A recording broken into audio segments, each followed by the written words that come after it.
இன்னைக்கு நாங்கள் எங்கே போகிறோம் டேஸ்ட் ஆஃப் சென்னைக்கு அப்படின்னா, இன்னைக்கு போகிற இடம் வந்து ரெஸ்டாரண்ட்லாம் கிடையாது, உட்காந்து சாப்பிட்ற இடம்லாம் கிடையாது. ரொம்ப நாளாக நான் வந்துட்டு இந்த இடத்துல அப்படி என்ன இருக்குது, இங்கே க்யூலாம் வந்து நிற்கிறாங்களே அப்படின்னு சொல்லி நானே ஆச்சரியப்பட்டுட்டு இருந்தேன்.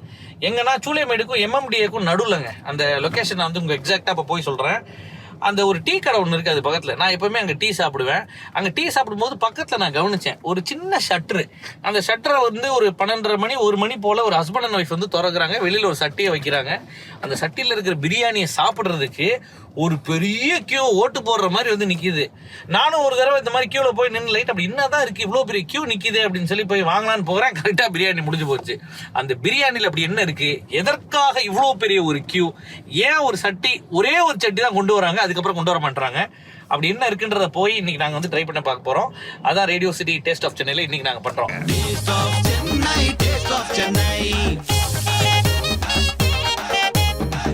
Taste of Chennai with RJ Bharat. So finally the biryani is here. ஆமா, radio city taste of Chennai ஹோட்டல்ல எல்லாம் உட்காந்து பண்ணியிருக்கிறோம். ஃபர்ஸ்ட் டைம் கார்லேயே உட்காந்து பண்றோம்.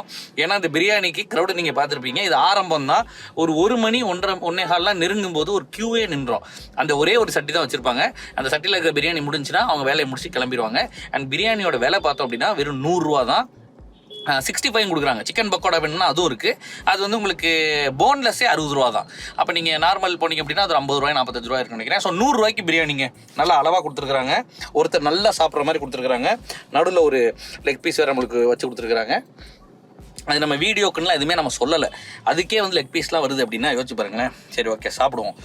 3 கலரில் இருக்குது பிரியாணி. ஆக்சுவலாக ஃபஸ்ட் நான் அந்த ஒயிட் ரைஸ் பார்க்குறப்ப வேகலையோ அப்படின்னு நினச்சேன். தம் பிரியாணி மசால் செம்மையாக இறங்கிருக்கு. இந்த லெக் பீஸோடதெல்லாம் அப்படியே நல்லா ஜூஸியாக சாஃப்டாக இருந்தால் தட்டி விட்டா வருது பாருங்க. தட்டி பாரு தாறுமார் அப்படின்னு, தட்டி விட்டா தாறுமார்.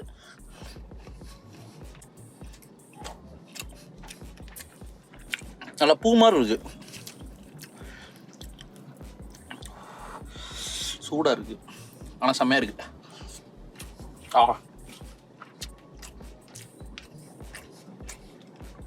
100 ரூபாய்க்கு 100% 100% ஒர்த்து. கறியெல்லாம் கீரை அப்படி தள்ளி விட்டா வந்துடுதுங்க. இந்த பிக்கணுன்ற அவசியமாக கிடையாது, அப்படி எடுத்தாலே வந்துடுது. பிரியாணி ஒரு டிஃப்ரெண்ட்டாக இருக்குது. நம்ம நார்மலாக சாப்பிட்ற பிரியாணி மாதிரி இல்லாமல் நல்லா ஃப்ளேவர் இறங்கி, அதான் அந்த ஹைதராபாதி பிரியாணி ஸ்டைலு. நானும் ரொம்ப நாளாக ட்ரை பண்ணணும்னு நினச்சிட்டே இருந்தேன். ஃபைனலி மாட்டிக்கிச்சு. ஏன்னா நான் எப்போயுமே பிரியாணி சாப்பிட்ணும் வரவே மாட்டேன். அங்கே பக்கத்தில் வந்து ஒரு சேட்டா கடை இருக்கும். அங்கே டீ சூப்பராக இருக்கும். அது ஒரு டேஸ்ட் ஆஃப் சென்னையில் காட்டுறேன். அதுக்கு பக்கத்தில் கடை இது.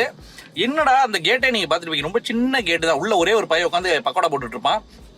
வெளியில் ஹஸ்பண்ட் அண்ட் ஒய்ஃபு. ஹஸ்பண்ட் வந்து அந்த பிரியாணியை தட்டி கொடுக்க, அவங்க ஒய்ஃப் வந்து அந்த அக்கா வந்து அந்த பிளேட் எடுத்து சர்வ் பண்ண. அதுக்கப்புறமா பார்சல் கிட்ட ஆபா நல்லா கழுத்து முட்டை சாப்பிட்டாச்சு.